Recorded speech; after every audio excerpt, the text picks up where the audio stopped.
Hello everyone, and welcome to episode 33. Just as I said at the end of the last one, we will have two big goals we will go for today. One is the finalization of the Fractionators.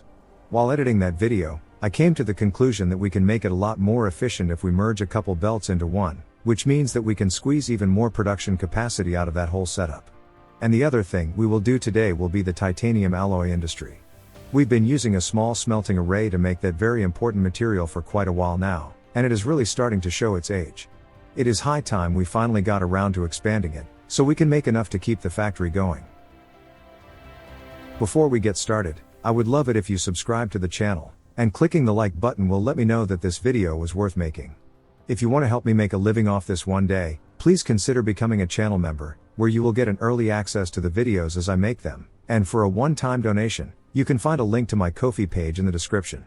But enough talking, let's get into it. So, here's the penultimate fractionator setup. I wish it was just a matter of moving a couple belts around to make it do what we want, but that is not the case. It has to be completely rebuilt. The orientation of the mini loops is important, and they were completely backwards on the inefficient setup. So, we need to pick everything up once more, and place things down correctly this time. The basic idea is this. A single hydrogen line is currently feeding 20 fractionators, and that's a pretty good number to go for. But I foolishly ended up splitting the output lines into two separate belts, which means those deuterium return belts are only being used half as much as the feeding lines. Let's not forget, fractionators are working with a 1-to-1 production ratio. We get exactly the same amount of output as we give inputs. So, it would be best if we used one belt for each. Which also means that we can squeeze two whole new arrays into the blueprint, meaning we no longer need to do that wonky asymmetrical shape, and we can just do a nice rectangular layout. It is also very important that we don't waste the dropped items from this demolition job. Apart the hydrogen, it is very likely that some fractionators and belts will also end up among the debris, so we need to be careful. I did make a misclick earlier, and I can only hope that it wasn't a big error. At least the research is going as it should, so by the time we're done, we should have the stacking inserters in a good enough state where they can achieve maximum efficiency with the fractionators.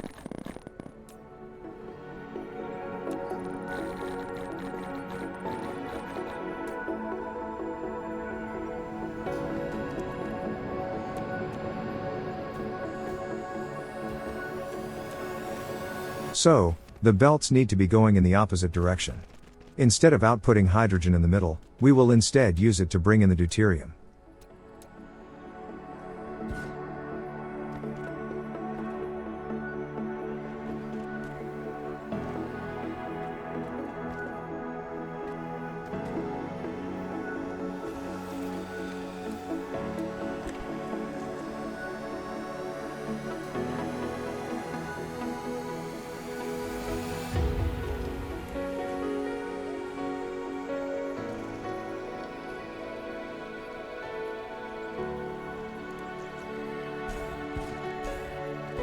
Once again, we will place 10 fractionators on either side of the deuterium belt, making it 20 per column overall.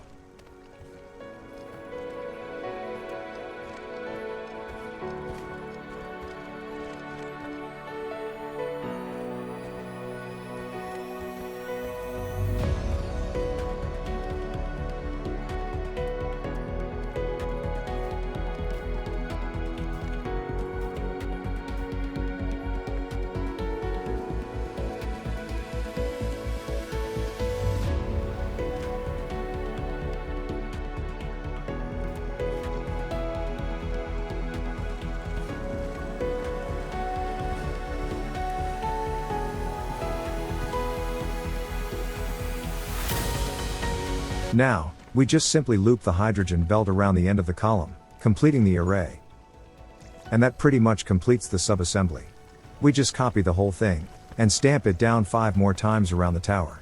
And once the inserters are fully upgraded, they will be able to keep the fractionators operating at the maximum of 7,200 dice rolls per second. That is the absolute maximum efficiency we can achieve without using proliferation.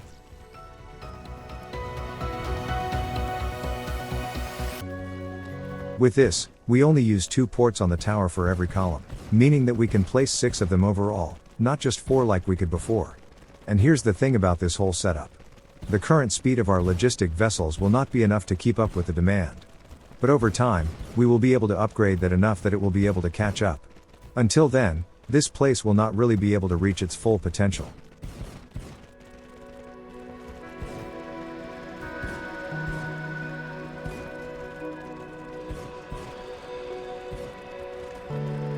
We also ran out of belts.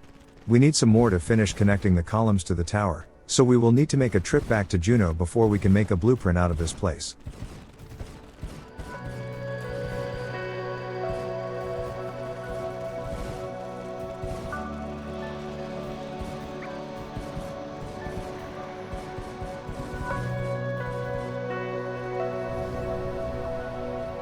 The research is also really slow these days. When we get back home, we should take some time to check on the labs to see what's holding them back.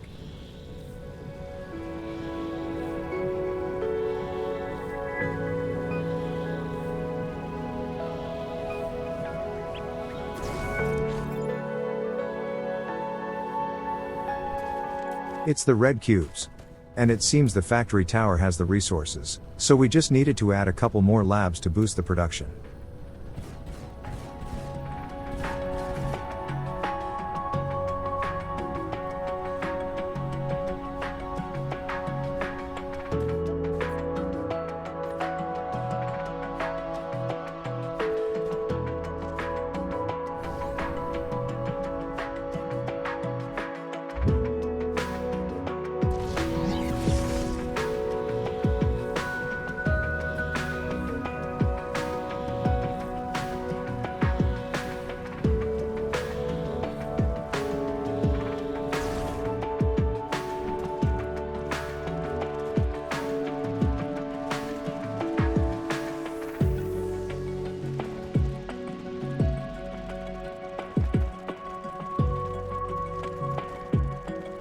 Okay, let's start hooking things up. Thankfully, the direction of the belts make it obvious what goes where.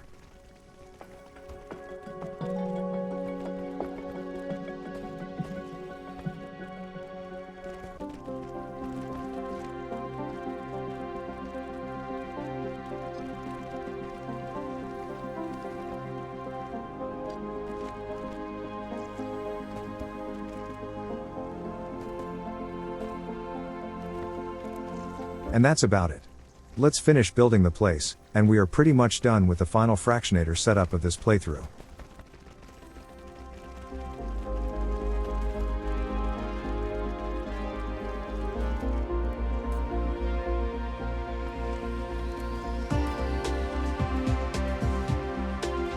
The only real drawback we have right now is the slow propagation of the hydrogen. It simply will not go to the next Fractionator until the previous one is fully stocked up with the maximum amount of resources, so it will take quite a while to get to the end of the columns.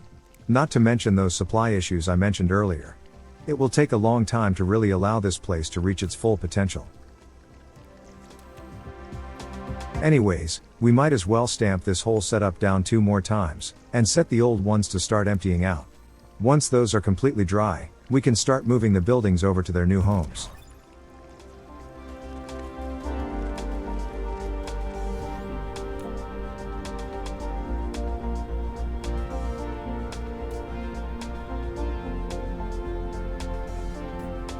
Another drawback of these places is the massive time investment needed for construction.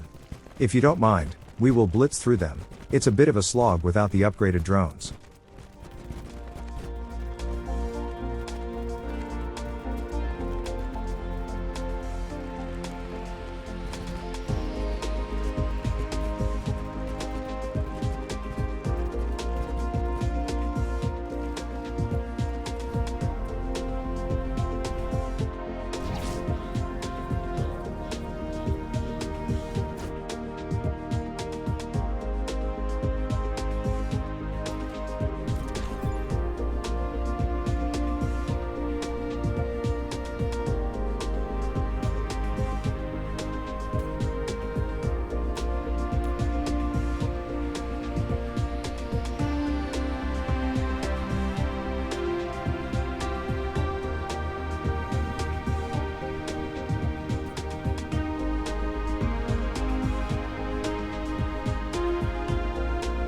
Time to get going with the second project for today, the titanium alloy foundries.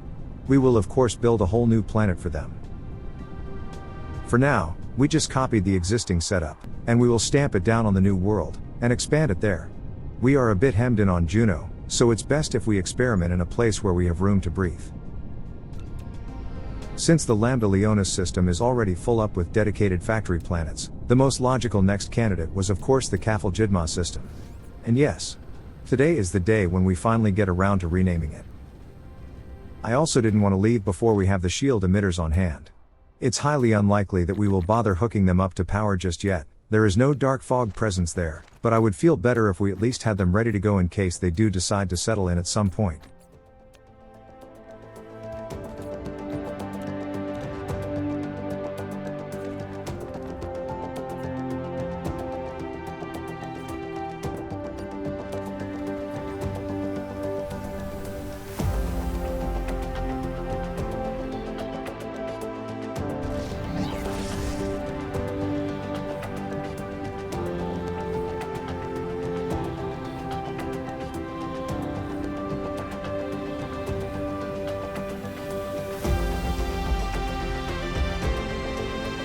Alright. There were many choices we could go for when it comes to naming things, and for now, we will get started with the ancient Egyptian pantheon. From now on, the Kafal-Jidma system will be known as the Osiris system instead.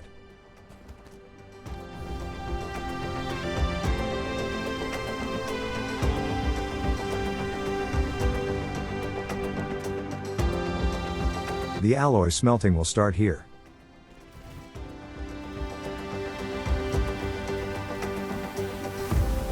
Thankfully, this was an already established mining planet, so we have the power network ready to go already. We just need to bring it down from the polar outpost.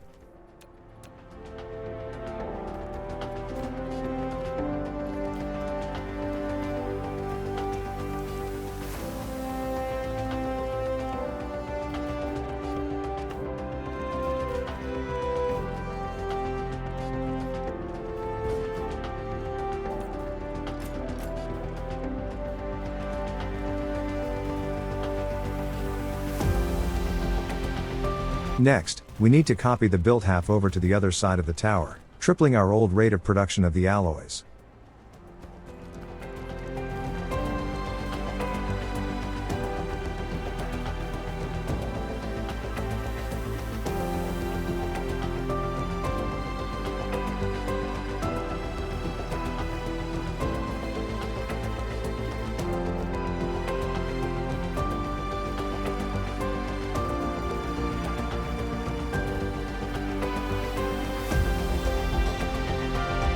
This is all well and good, but I doubt that the current acid extraction will be enough to really keep the place stocked, so we will need to make a trip to Mizar next. Also, the belts are standing still most of the time. This tells me that we are nowhere near the maximum potential of these columns, so we will expand them a little, and see how far that gets us. I didn't want to bother with the calculator while recording, so I went with the trial and error method of determining the correct length.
Oh right. We should also at least stamp down the shield emitters.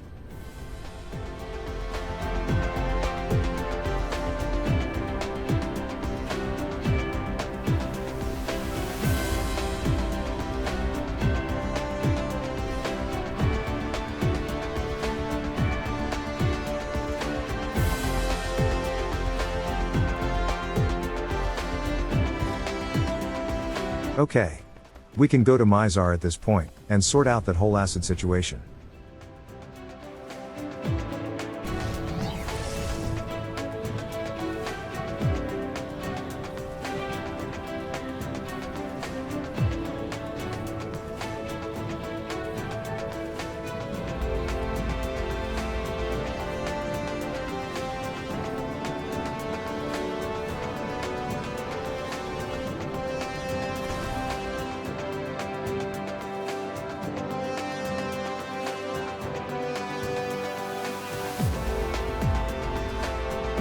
Thankfully, the planetary shield system is intact, and the central hive didn't generate any more threat while we were gone. I think this place is pretty safe. Now we just plug the remaining holes, and we can get to work on the acid harvesting. Sadly, most of the lakes are like this. Tiny and remote. Makes it a bit hard to really scale up the operation too greatly.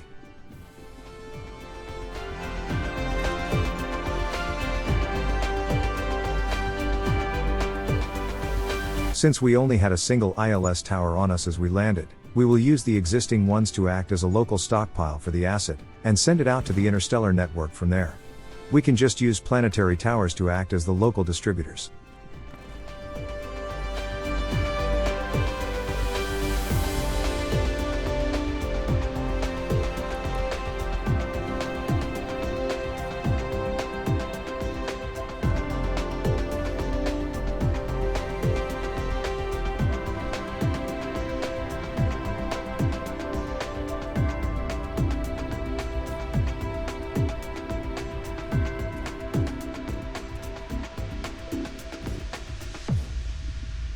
Some of these lakes are so small that I don't really feel like bothering with them. Anyways, this is another long and boring part of the video, so fast forwarding starting right now.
Well, we did increase the overall acid throughput, but the travel time is still quite substantial.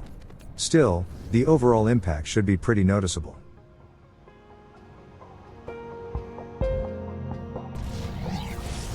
I suppose we can worry about the fractionators now. The old setup should be empty by now, so we just hop back to Juno for a quick restock on some of the building items, and then we go and finish the job.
We don't have quite enough belts made to get enough for the job, but we will reclaim some from the old arrays, so we should be more or less okay with those.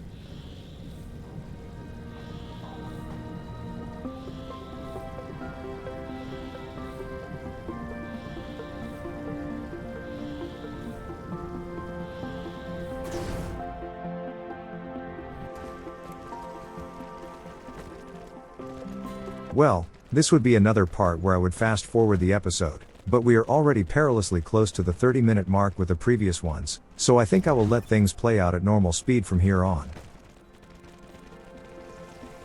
You know what we can do in the meantime? We can talk about some random stuff. For example, Helldivers 2. How great is that game? Right? I'll be honest. I've been really soured on some other similar games lately. They all felt like the actual gameplay was a chore to get through just to unlock some neat weapons and gadgets to play with, but not with this one. Here, I feel like the actual gameplay is the best part, and unlocking stuff is just a neat little addition to the side. I don't think I've been this satisfied with a game since Warframe. I guess it's no surprise that both games are co-op, and both made it a mission statement not to use predatory monetization practices. And at the time of editing this, the developers also released a pretty controversial balance patch, where they lowered the effectiveness of some of the so-called meta loadouts. A lot of people started screaming their heads off on Reddit about it, and in case you want to hear my opinion, then here it is. I like it. One of the things that made me quit Warframe was the power creep. I loved the idea of the game being a power fantasy, where I'm the most badass space ninja in existence, but over time, it just became routine. When every weapon is overpowered, they all become boring. If everyone ends up using the same loadout on every mission, the game itself becomes boring. And if the developers decide to buff the underpowered weapons instead of nerfing the overpowered ones, they will just create the same kind of power creep. If every weapon is overpowered, then they get into the same trap Warframe did. If all of them have a situational utility, then everything will have its place in the sun. I would much rather have the so-called meta being a diverse set of individual loadout per Helldiver, instead of everyone just dropping into the game with the same shield backpack and railgun combo. Have someone bring a flamethrower to deal with the chargers, have someone else bring in the autocannon for the medium enemies, grenade launchers for the small guys, etc. Diversity keeps things interesting, everyone doing the same thing is boring. Plus, the game has a wide array of difficulty options for a reason. The old meta loadout of the shield backpack and railgun was enough to steamroll through the hardest difficulty with a half-decent set of people. That just doesn't feel right. When the difficulty is labeled impossible, then I damn well want some challenge. I want players to choose their battles, I want them to run away whenever 9 Bile Titans appear in the distance. If everyone just plays whack-a-mole with a railgun, it's not exactly engaging. And besides, the railgun is still capable of peeling off the armor of the heavy enemies. It just needs to be set into unsafe mode. Now it requires skill, people cannot use it effectively on autopilot anymore. The people I play with every now and then settled into playing on the difficulty labeled hard, which is pretty much the middle of the scale. That one offers us enough challenge to play around with a diverse set of weapons and equipment, and still finish the missions with some of the most butt-clenching finales I've ever seen in a video game. So all in all, I am pretty happy with the changes, and people being angry about it just need to make peace with the fact that easily breezing through the hardest difficulties with those old meta builds shouldn't really be the norm. When you have people doing solo runs on Helldive difficulty, you know something isn't quite right. Anyways, that's about all I wanted to say about that. And somehow, we are still not at the end of the building process. These Fractionator setups really need a lot of time to build. I suppose we could talk about what's next for the channel. Well, I do want to get back to making videos about other games. This series is getting pretty close to the end. I can see maybe 10 episodes at most, after that we will just do the usual music videos whenever I feel like building another sphere somewhere. I still want to go for claiming the top spot on the Milky Way leaderboard for this seed, but I don't want to do that with documenting every single step after we are just mindlessly expanding. Plus, the game will just become more and more sluggish as we keep building, and after a while it will simply become unwatchable, even with double speed. I think once we are fully done building the current sphere, and we only have the infinite technologies to do, then we can call this series finished. As for what other games to expect, I definitely want to go back to workers and resources once more. I don't really know the finer details about it, but I definitely want to make it a kind of tutorial playthrough, where I will try my best to explain every system as much as I can. Which means that I will try to play with every single difficulty setting turned on, including water and the seasons. Since this playthrough will likely being focused around teaching the game to newcomers, I will likely play on a random map, and not go for a pre-made one. And we will very likely not use any mods whatsoever. I want it to be relevant to everyone, even those who don't want to use mods. As for other games, I might do a small series about Rail Route. That game has been quite an enjoyable little distraction during my recovery. I think I can make a short 10-episode playlist with it, but I make no promises. It's just something in the back of my mind, so I might do it someday. Anyways, we are pretty much done with the construction parts of the video, so I will now go back to commentating on the actual gameplay.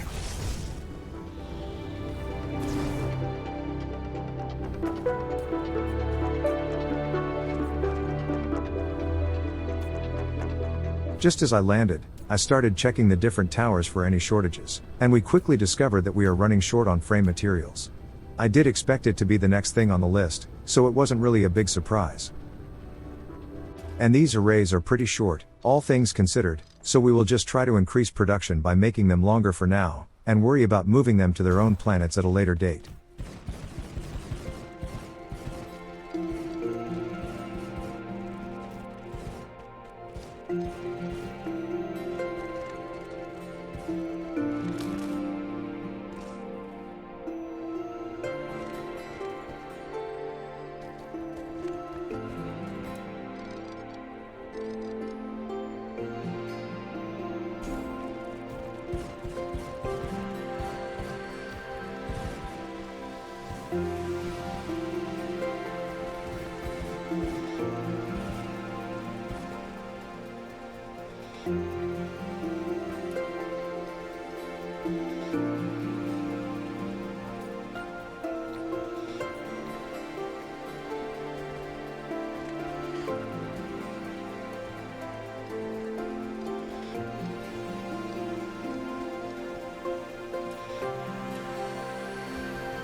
That should double our old rate of production. Only time will tell if the alloys can keep up, but it should increase the rate at which we launch the construction rockets regardless. I already had a blueprint pre-made for this particular component, but I only remembered this when I was already done expanding the place. Either way, the launchers would have been in the way, so it's not a big deal.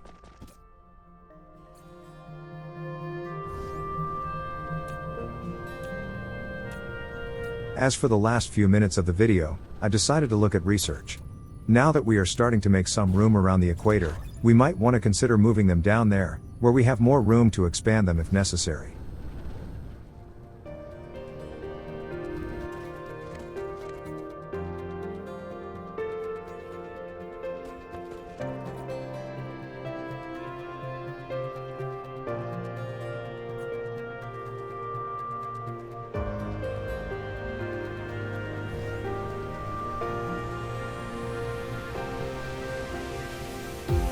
We can also start cleaning up the equator. Those old factory arrays are pretty much ready for demolition now. We managed to move quite a few of them to other worlds at this point, so let's make some room.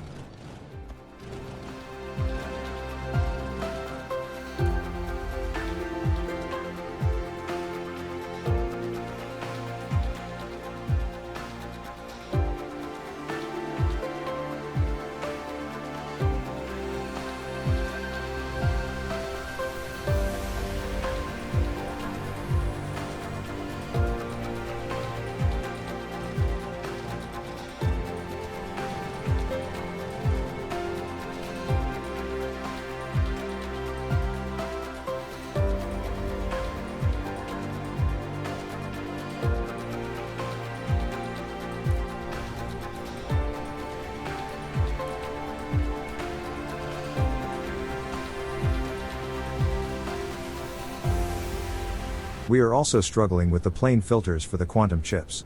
We should consider moving those to a dedicated planet too, together with all the prerequisites. So much work need doing still.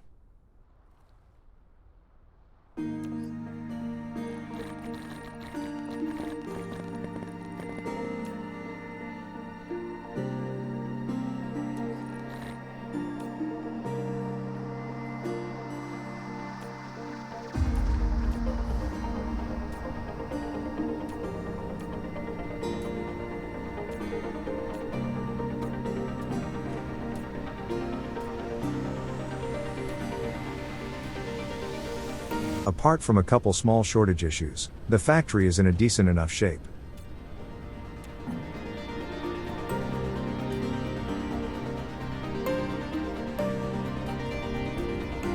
Well, here's an idea. How about we get started on using the white science cubes? We might need to redo the consumer labs a little to make sure they can get every color, but we can at least bring in the universal matrices. I think we should have enough to at the very least knock out the final main tree technology, which is considered to be the final goal of the game.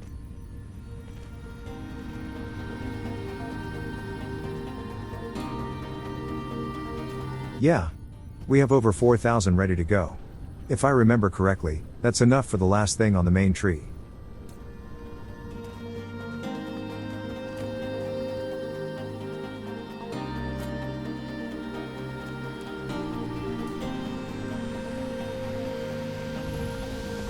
At this point, I was way over time on the recording, and I had no idea just how the sped up parts would end up, so I decided to end the episode right there. I quickly went up to the pole with the ray receivers, just to make one final check, and then that would be the end. And would you look at that? We are way past the point where the receivers are completely powered by the sphere. We can start building more of them. Well, that means we should have a pretty busy episode for the next outing. We can build more ray receivers for one, and that just might be enough to start thinking about using the photons for power generation. If we can make enough antimatter, then we can use them to make the end game fuel cells, taking care of our power issues once and for all. Then, we can also knock out that last technology on the main tree, pretty much completing the game when it comes to the official end goal. But as any self-respecting factory builder knows, the official goal is but a checkpoint on a much longer road. We can also start moving even more manufactories to other planets, freeing up even more room on the equator of Juno. Once we have enough space, we can start using it for science exclusively. As we keep getting deeper and deeper into the infinite technologies, they will become harder and harder to complete, so we will need a hefty research infrastructure to cope with the demand. Anyways, if you haven't done it already, I would love it if you subscribe to the channel, and clicking the like button will also help letting me know that the video was worth making. If you would like to help me make a living off this one day, please consider becoming a channel member, where you will get an early access to the videos as I make them. And if you want to give a one-time donation, you can find a link to my Ko-fi page in the description. Thank you for your support, and I will see you in the next one.